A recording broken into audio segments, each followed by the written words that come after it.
எல்லாத்தையும் தூக்கி ஓரமாக வச்சுருவோம், உனக்கு எந்த பிரச்சனையும் இருக்காது, ஆனால் உன் குடுமி மட்டும் என் கையிலன்னு அமித்ஷா சொல்லியிருப்பார். ஓகே, அமித்ஷாட்ட போய் விஜய் குடும்பியை கொண்டு போய் ஆதவர்ஜனை கையில் பிடிச்சி அமித்ஷா கையில் கொடுத்துட்டு வந்துட்டான்.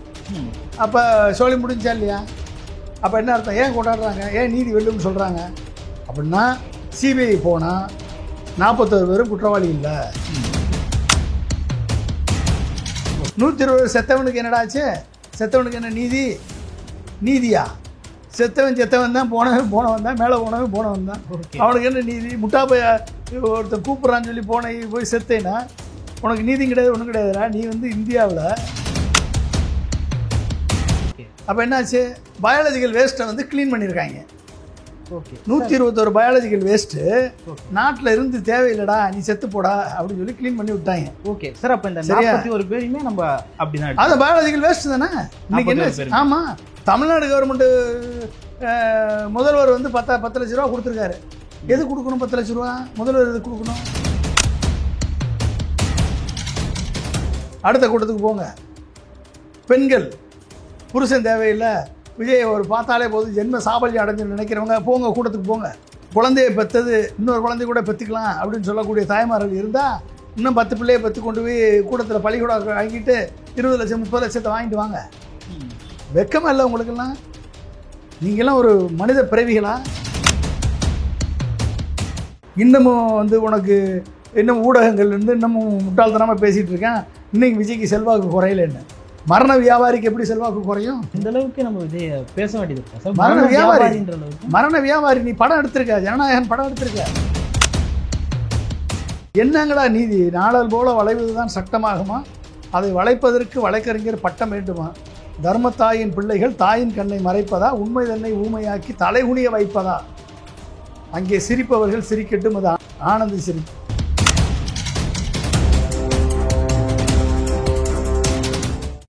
சார், சிபிஐக்கு மாற்றப்பட்ட பிறகு ஒவ்வொருவராக வெளியே வர ஆரம்பிச்சிட்டாங்க.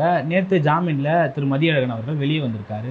வெளியே வந்த உடனே ஸ்வீட்டெல்லாம் எடுத்து கொண்டாடுறாங்க அவங்க தாவேக்காவுடைய கட்சியினர் எல்லாம். எப்படி பார்க்குறீங்க சார் இதெல்லாம்?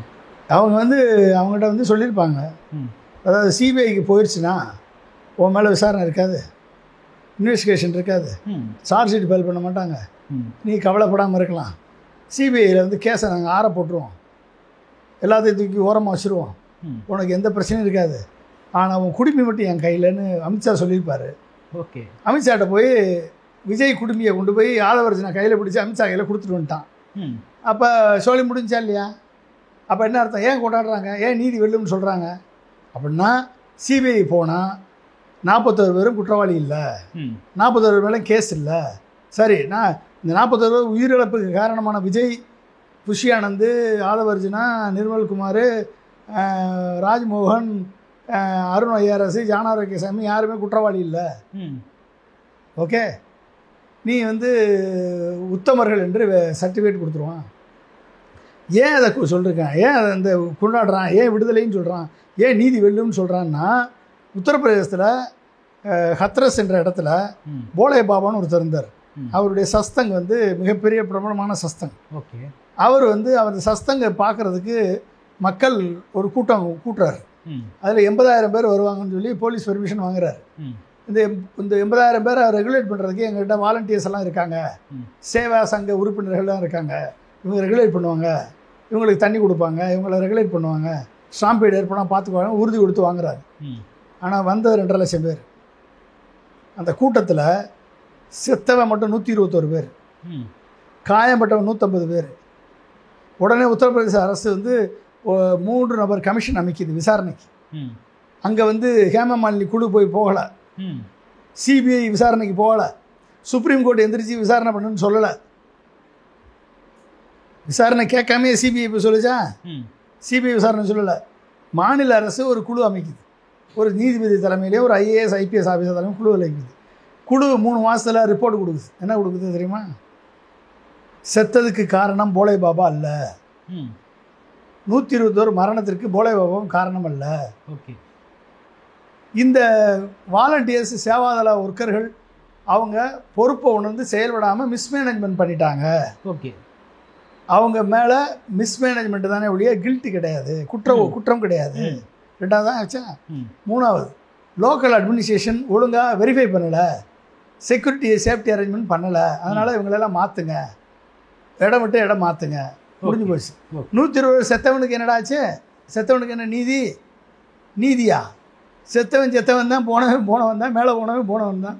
அவனுக்கு என்ன நீதி? முட்டாப்பைய ஒருத்தன் கூப்பிட்றான்னு சொல்லி போய் செத்தேன்னா உனக்கு நீதியும் கிடையாது, ஒன்றும் கிடையாதுடா. நீ வந்து இந்தியாவில் இப்படி போய் ஒரு சாமியார் மேலே வெறி பிடிச்சி போகிறவனும், நடிகன் மேலே வெறி பிடிச்சி போகிறவனும், இப்படி போகிறவன் எல்லாருமே வந்து இந்தியாவில் பயாலஜிக்கல் வேஸ்ட்டுன்னு கருதப்படுவார்கள். ஓகே, இந்தியாவில் என்ன பயாலஜிக்கல் வேஸ்ட் என்று கருதப்படுவார்கள். நீ செத்தவனுக்கு எந்த விதமான சலுகையும் கிடையாது. இவன் 2 லட்சம் 3 லட்சம் கூட கொடுக்கல ஒருத்தனும். மத்திய உத்தரப்பிரதேச அரசு அந்த போலே பாபா ஒரு கோடிக்கணக்கான சொத்துக்கு அதிபதி. அவன் ஒரு பைசா கொடுக்கல. அவனை பார்க்க போய் செத்தவன் அத்தனை பேருமே வந்து பரலோகம் போனதான் மிச்சம். ஓகே, அப்போ என்னாச்சு? பயாலஜிக்கல் வேஸ்ட்டை வந்து க்ளீன் பண்ணியிருக்காங்க.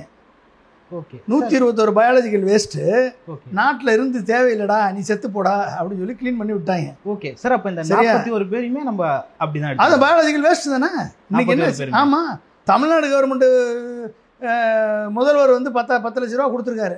எது கொடுக்கணும் 10 லட்ச ரூபா? முதல்வர் எது கொடுக்கணும்? முதல்வர் ஏன் கொடுத்தாரு?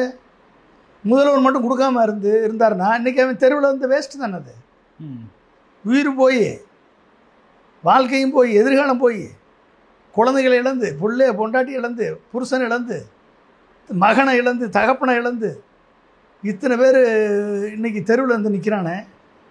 இவனுக்கு என்ன, அந்த உயிருக்கு என்ன மதிப்புங்க? உயிருக்கு என்ன மதிப்பு? என்னதுக்காக நீ ஒரு நடிகனை பார்க்க போய் சாகணும்? என்னதுக்காக ஒரு நடிகனை பார்க்க போயினா? நடிகனை சுற்றி இருக்கிற கூட்டம்லாம் தற்கொலை கூட்டம், எவனுக்கு கண்ட்ரோல் ஆகாத கூட்டம், மட்டையில் ஏறுற கூட்டம். இந்த கூட்டம் வந்து உன் மேலே மிதிச்சுட்டு போயிட்டானே. அந்த மாவட்ட செயலர் ஒய்ஃபு அழுதாங்களா இல்லையா? தடிமாடு மாதிரி என் மேலே ஏறி மிதிச்சுட்டு போனாங்கன்னு சொல்லிச்சா இல்லையா? அந்த அம்மா சொன்னாங்களா இல்லையா? மாவட்ட செயலர் பொண்டாட்டிக்கே அங்கே பாதுகாப்பு கிடையாது. என்னங்க அது? நீ வரிசையா இந்த 41 பேரும் விஜய் மேலே குற்றம் இல்லை, நாங்களாக தான் போய் செத்து போயிட்டோம்னு வாக்குமூலம் கொடுத்தான்னு சொல்கிறாங்க. அப்போ இது பயாலஜிக்கல் வேஸ்ட் இல்லாமல் என்னது? அந்த குழந்தைகள் என்ன செய்யும் பாவம்? குழந்தைகள் வந்து ஏதாவது தெரியுமா அந்த குழந்தைங்களுக்கு, செத்த குழந்தைங்களுக்கு? சார், ஆனால் பக்கத்து தெருவில் ஒரு பெரிய உச்சபட்ச நடிகர் வராருன்னா போய் பார்க்கறது இயல்பு தானே சார்? நம்ம நாட்டில் அது இயல்பு தானே? பார்க்கறது இயல்பு. 8 மணி நேரம் 10 மணி நேரம் காத்துக்கிட்டு இருப்பியா நீ? ஓகே, உன் புருஷனுக்கு காத்துட்டு இருப்பியா 8 மணி நேரம்? உன் பொண்டாட்டி காத்துக்கிட்டு இருப்பியா 8 மணி நேரம்? தீபாவளி பர்ச்சேஸ்க்கு போகிற 8 மணி நேரம் காத்துக்கிட்டு இருப்பியா நீ? என்ன சொல்லுவேன்? என்ன சொல்லுவீங்க? டைம் ஆகுது, போகலாம், சீக்கிரம் வாங்க வேலையை முடிச்சுட்டு வா, போகணும் சொல்லுவே இல்லையா? புருஷன் வந்து ஒருத்தர் ஆடியோ வந்துச்சா இல்லையா? பொண்டாட்டிகிட்ட சொல்கிறாரு, கூட்டம் அதிகமாக இருக்குமா, வந்துருமா, நம்ம பொண்ணு ஏற்கனவே ஒரு பொண்ணு இப்போ தான் செத்து 1 மாதம் கூட ஆகலை அப்படின்னு அந்த அம்மா ஒய்ஃபுக்கு மெசேஜ் அனுப்புனார். ஒய்ஃபு பதில் உன் வேலையை பார்த்துட்டு, நான் விஜயை பார்த்துட்டு தான் வருவேன்னு.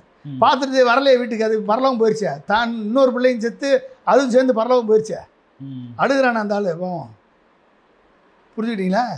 அப்போ என்ன அர்த்தம்னா, ஒரு கட்டுப்பாடற்ற கூட்டத்தை தன் பக்கத்தில் வைத்திருக்கக்கூடிய ஒரு கட்டுப்பாடற்ற ஒரு தற்குறி தலைவனை பார்க்க சென்றால் உயிர், பொதுமக்களது உயிர் மயிராக மதிக்கப்படும். ஓகே, புரிஞ்சுக்கிட்டீங்களா? ஓகே, இன்றைக்கி என்னாச்சு? Biological waste.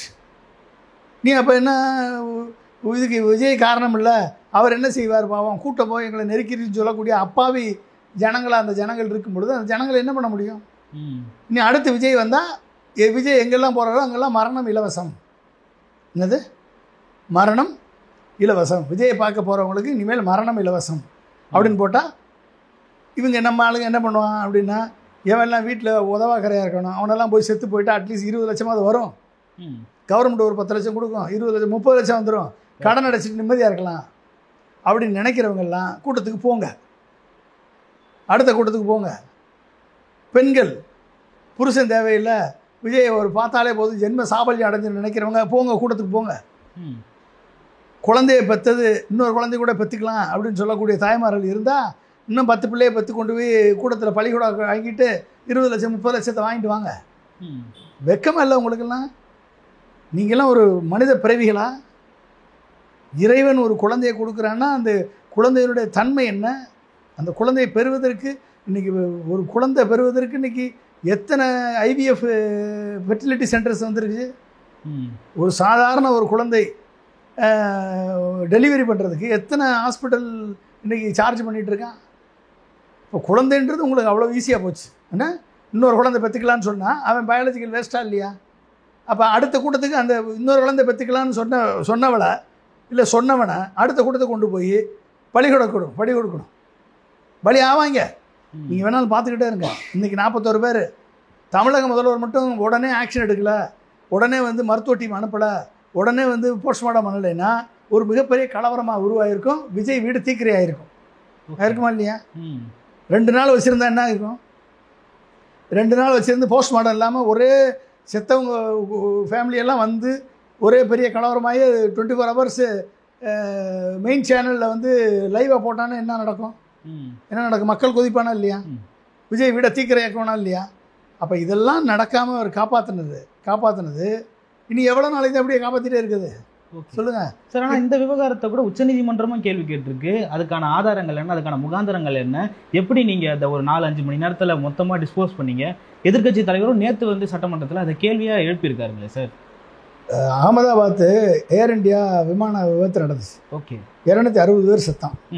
220 பேர் உடல்கள் வந்து கண்டெடுக்கப்பட்டது. 221 உடல்களை 12 மணி நேரத்தில் போஸ்ட்மார்ட்டம் பண்ணிச்சு அகமதாபாத்தில். ஓகே. ஒரே ஹாஸ்பிட்டல் 220 உடலை 12 மணி நேரத்தில் போஸ்ட்மார்ட்டம் பண்ணான். அங்கே போய் கேட்டான் அவன் எவனாவது. இங்கே வந்து மா சுப்பிரமணியம் மக்கள் நல்வாழ்வுத்துறை அமைச்சர் சேலத்தில் டாக்டர் மாநாடு நடத்திட்டு இங்கே வராரு. வந்து இறங்குறாரு 7:30 மணிக்கு எங்கள் சென்னைக்கு. ஆமாம். வந்து இறங்கின உடனே முதல்வர் வந்து ஃபோன் பண்ணி சொல்கிறாரு, ஒரு குழந்தை இறந்து போச்சான், உடனே நீங்கள் போங்கன்றாரு. ஃப்ளைட்டை பார்த்து ஃப்ளைட்டு கிடைக்கல. இவர் கார்லேயே போகிறப்பயே வந்து இவருக்கு தகவல் வந்துகிட்டே இருக்குது. அப்போயே 30 பேர் இறந்துட்டாங்க. இவர் காரில் போயிட்டுருக்காரு, தகவல் வந்துருச்சு. அவர் பேட்டி கொடுக்குறாரு. 30 பேர் இறந்து விட்டதாக தகவல் வருது. இறந்தவங்க எல்லாமே டெட் பாடியாக கொண்டு வராங்க. 39 பேரும் பிராட் டெட்டு. 2 பேர் தான் மூச்சு வந்து அவளுக்கு ஏற்கனவே இருந்த வியாதியின் காரணமாக வந்து உயிரோட வந்தவங்க 2 பேர் எக்ஸ்ட்ரா செத்துருக்காங்க. 41 பேர் செத்துருக்காங்க. 200 பேரை காப்பாற்றிருக்காரு மா சுப்பிரமணியம், செந்தில் பாலாஜி, அன்பில் மகேஷ் பையாமணி, டாக்டர்ஸ், மாவட்ட ஆட்சித்தலைவர்கள், போலீஸ் எல்லாரும் ஒர்க் பண்ணி இத்தனை பேரை காப்பாற்றிருக்காங்க. 2 டேபிள் இருந்த இடத்துல 5 டேபிள் போட்டு 22 மருத்துவர்களை வச்சு நைட்டு 1 மணிக்கு ஆரம்பித்த போஸ்ட்மார்ட்டம் மறுநாள் 4 மணி வரைக்கும் தொடர்ந்து இரவு பகல் தூக்கம் இல்லாமல் ஒர்க் பண்ணி முடிச்சிருக்காங்க.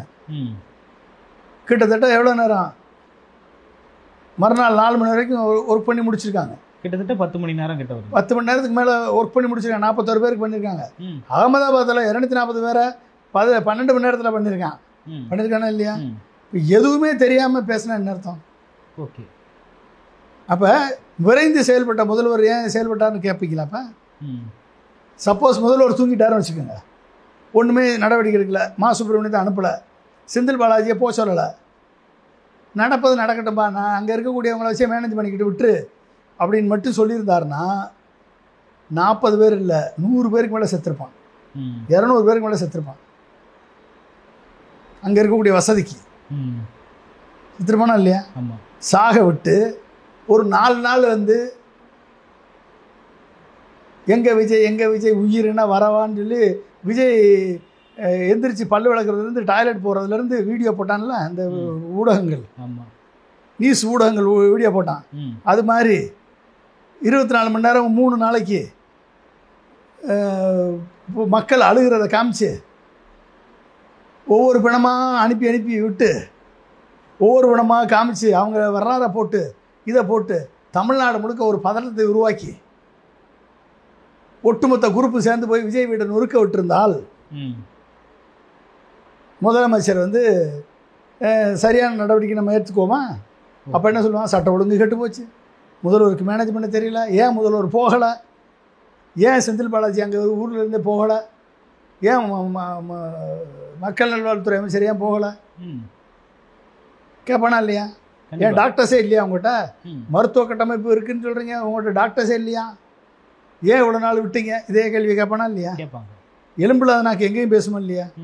அப்போ முதல்வர் பொறுப்புணர்வோட அந்த அந்த பிரச்சனையை வந்து அரசியல் ஆக்காமல் அந்த பிரச்சனையை வந்து களத்திற்கு போய் 1 மணிக்கு போய் 3 மணிக்கு போய் அவங்கள பார்த்து கூடையே இருந்து மறுநாள் வரைக்கும் கூட இருந்து அவர்களுக்கு மரியாதை செய்து நிவாரணத்தை வழங்கி ஒரு பிரச்சனையை வெற்றிகரமாக சமாளித்தவர் முதல்வர் இல்லையா?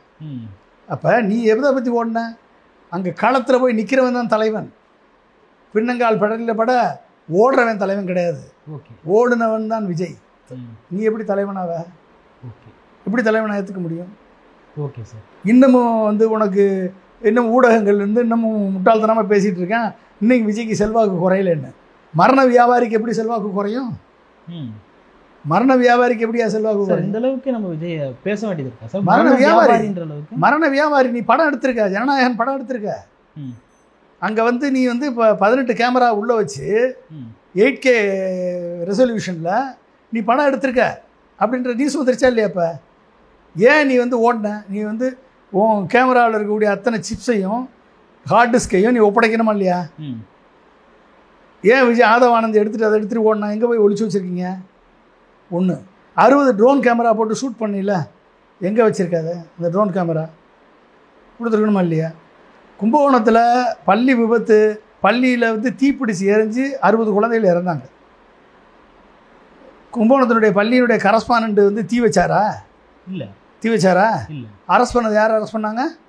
பள்ளி நிர்வாகத்தினுடைய பள்ளியுடைய கரஸ்பாண்டை அரெஸ்ட் பண்ணாங்க. சென்னையில் ஒரு ஸ்கூலில் வந்து பஸ்ஸு போகிறப்ப பின்னால் ஒரு இது கலண்டு விழுந்து குழந்தை இறந்து போச்சு.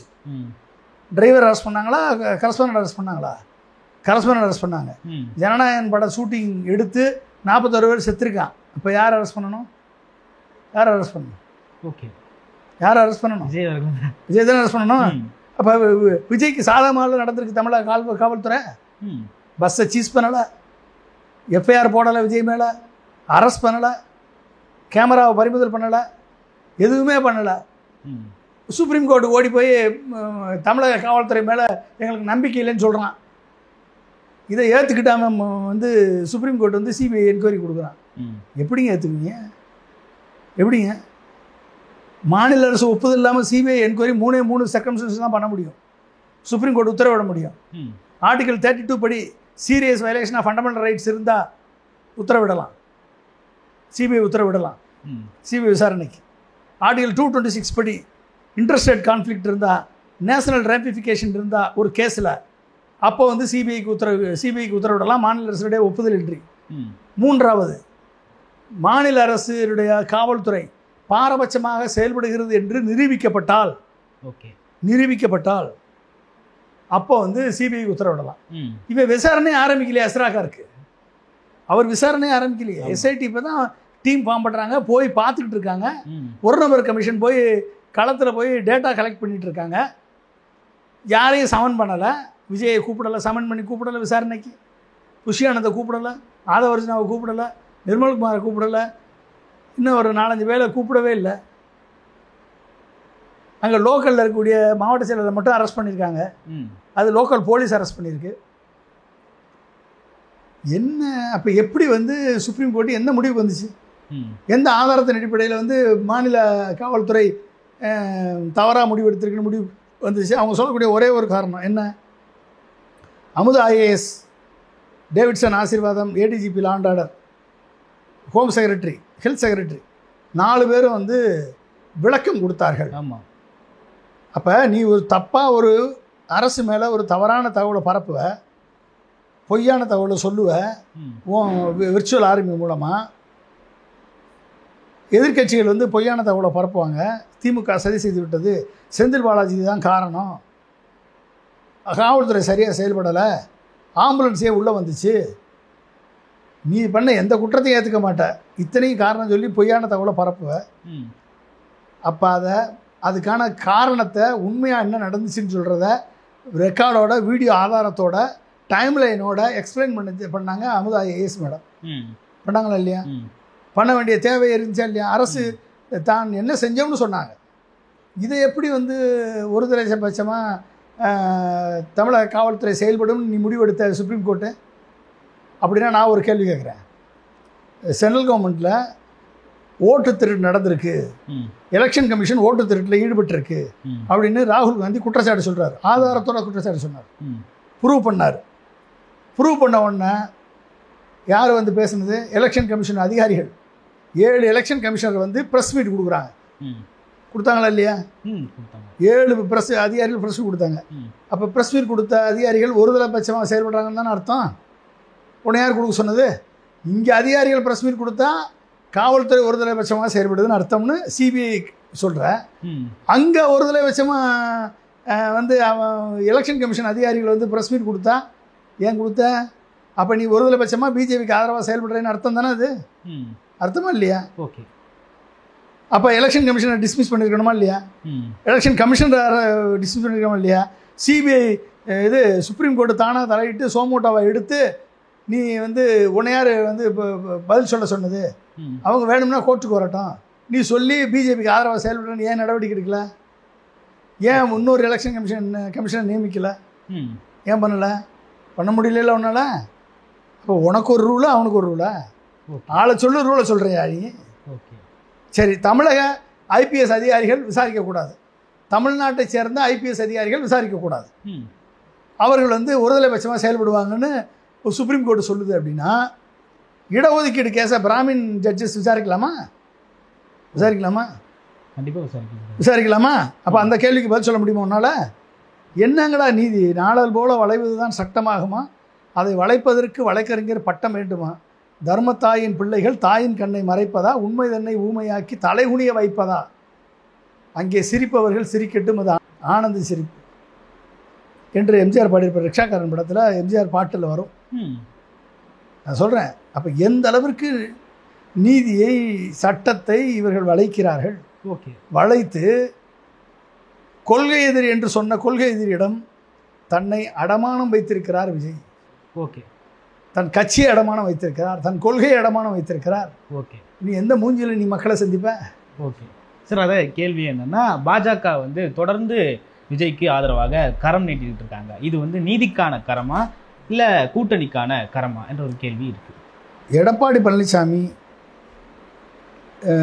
தலைமையிலான அண்ணா திராவிட முன்னேற்ற கழகம் 20% வாக்குகளை தெளிவாக வச்சிருக்கார். அவர் தெளிவாக வச்சிருக்கார் 20% வாக்கு. 44%, 24% போயிடுச்சு. அவர்கிட்ட இருக்குது 20%. பிஜேபிகிட்ட என்டிஏ கூட்டணியில் இருந்த 18.5%ல் இன்றைக்கு 5% தான் மிச்சம். டிடிவி இல்லை, ஓபிஎஸ் இல்லை, பாட்டாளி மக்கள் கட்சி இல்லை. இந்த 3 பேரும் போயிட்டா அண்ணாமலையும் இல்லை. அண்ணாமலையும் என்னது? அண்ணாமலை ஆர்மி தனி, அண்ணாமலையும் இல்லை. போச்சுன்னா மிச்சம் 5% தான் இருக்குது. இபிஎஸ் இருக்க 20%ம் பிஜேபி இருக்க 5% வச்சு ஜெயிக்க முடியாதுன்ற முடிவுக்கு அமித்ஷா வந்துட்டார். அப்போ யார் கூட்டணி சேர்க்கணும்? 39% இருந்தால் ஜெயிச்சிடலான்னு அமித்ஷா அவர் கணக்கு போட்டார். அது இல்லாமல் போயிடுச்சு. இப்போ விஜயை உள்ளே கொண்டு வந்தால் விஜய்க்கு மக்கள் செல்வாக்கு இருக்குது, கிரியேட் பண்ணப்பட்ட மக்கள் செல்வாக்கு இருக்குது. ஏங்க, ஒரு 30,000 பேரை கூட்டிட்டு டெய்லி எல்லா ஊருக்கும் போனால் மக்கள் செல்வாக்கு இருக்குமா தான் தெரியும். இருக்குமா இல்லையா? தமிழ்நாட்டில் இருக்க அத்தனை பேரையும் கூப்பிட்டு நான் போராட்டத்துக்கெல்லாம் வாங்க வாங்கன்னா கூட்டமாக தான் தெரியும். மக்கள் ஓட்டு போடணும்ல, இங்கே நீ ப்ரூவ் பண்ணணும்ல இங்கே. அப்போ நிரூபிக்கப்படாத வாக்கு வங்கியே இல்லாத ஒரு நடிகனுக்கு அவர்கள் வந்தால்தான் கரையேற முடியும் என்று நம்புகிறது பிஜேபி. அதனால் பிஜேபியை உள்ளே கொண்டாடுறதுக்கு முயற்சி எடுக்கிறாங்க. எடப்பாடிக்கு வந்து வந்தால் பரவாயில்ல, வரட்டும், வந்தால் நம்மளுக்கு நல்லது, அவங்க வந்தால் தான் நம்ம ஜெயிக்க முடியும்னு எடப்பாடியும் அவர் என்ன நினைக்கிறாரு? அவர் தன் வலிமையை அவர் உணராமல் அண்ணா திராவிட முன்னேற்ற கழகம் என்ற எம்ஜிஆர் உருவாக்கிய கட்சி, ஜெயலலிதா அவர்கள் உருவாக்கிய கட்சியை இன்றைக்கி ஆளுமையோட எடப்பாடி பழனிசாமி நடத்தி கொண்டு வருகிறார். அதில் எந்த மாற்று கருத்தும் கிடையாது. ஆனால் வெற்றி பெற வைக்கக்கூடிய நிலைமைக்கு அதிமுகவை உயர்த்தியிருக்கிறார் என்றால் இல்லை. இன்றைக்கு விஜயை நம்பி உள்ள வரணும்னு நினைக்கிறார். ஆனால் விஜயும் சரி, பிஜேபியும் சரி, சீமானும் சரி, 3 பேரும் அண்ணா திராவிட முன்னேற்ற கழக வாக்குகளை தங்கள் கட்சி பக்கம் கொண்டு வர வேண்டும் என்று தான் குறியாக இருக்கிறார்களே தவிர, அதிமுகவை அடித்து நம்ம கட்சி வளரணும்னு நினைக்கிறாங்களே தவிர, அனைத்து இந்த அண்ணா திராவிட முன்னேற்ற கழகம் வளர வேண்டும் என்று அவர்கள் நினைக்கவில்லை. இந்த உண்மையை எடப்பாடி புரிஞ்சு கொண்டால் எடப்பாடி தனியாக நின்னா கூட வெற்றி பெறுவார். தனியாக நின்னா கூட பிஜேபி இல்லாமல் மற்ற கட்சிகளை கூட்டணி வைத்துக்கொண்டு எவன் அதிமுக அழிக்க நினைக்கிறானோ அவனை தூக்கி எறிஞ்சிட்டு எம்ஜிஆரையும் ஜெயலலிதாவையும் முன்னெடுத்து எடப்பாடி போனால் கண்டிப்பாக எடப்பாடி 20% 35% வரைக்கும் வரலாம், வர முடியும். ஆனால் அவருக்கு அவர் மேலேயே நம்பிக்கை இல்லை. அவர் என்ன நினைக்கிறாரு, பிஜேபிகிட்ட போனால் தான் நம்மளுக்கு ஜெயிக்க முடியும், இல்லை விஜய் வந்தால் தான் ஜெயிக்க முடியும்னு அவருக்கு மேலே அவர் நம்பிக்கை இல்லாமல் இருக்குது. மக்கள் மத்தியில் அவருடைய பேச்சுக்கள் வெளிப்படுத்துகிறது. ஓகே, அதை முதல்ல அவர் விட்டளிக்கணும். அண்ணா திராவிட முன்னேற்ற கழகத்தை அவர் நம்பணும், இரட்டை இலையை நம்பணும், எம்ஜிஆரை நம்பணும், ஜெயலலிதாவை நம்பணும். நம்பி அவர் பிஜேபியை ஒதுக்கி நாம் தாவேக்காவை ஒதுக்கி சீமானை ஒதுக்கி மற்ற கட்சிகளை கூட்டணி வச்சு நின்னார்னா கண்டிப்பாக அவர் எதிர்க்கட்சி தலைவராக தொடர்வார். அடுத்த முறை ஆட்சி பிடிக்கலாம். ஆனால் பிஜேபியோட சேர்ந்து தாவாக்கா உள்ளெழுத்து போட்டு பண்ணார்னா அடுத்த தேர்தலோட அதிமுக முடிந்துவிடும். இதை எடப்பாடி பழனிசாமி உணரணும். அனைத்து இந்த அண்ணா திராவிட முன்னேற்ற கழகம் அழிவதை நாம் ஒருபோதும் விரும்பலை. அதிமுக அழிந்தால் அங்கே பிஜேபி தான் வரும், இல்லை பிஜேபியினுடைய வாளாக இருக்கக்கூடிய தாவேக்கா வரும், இல்லை அதுக்கு வாளாக இருக்கக்கூடிய சீமான் வருவார், இல்லை இவங்க 3 பேர் சேர்ந்து வருவாங்க. அது நல்லதல்ல. அனைத்து இந்த அண்ணா திராவிட முன்னேற்ற கழகம் அழியக்கூடாது. அதுக்கு தான் நம்ம இவ்வளோ தூரம் சொல்லிட்டு இருக்கோம்.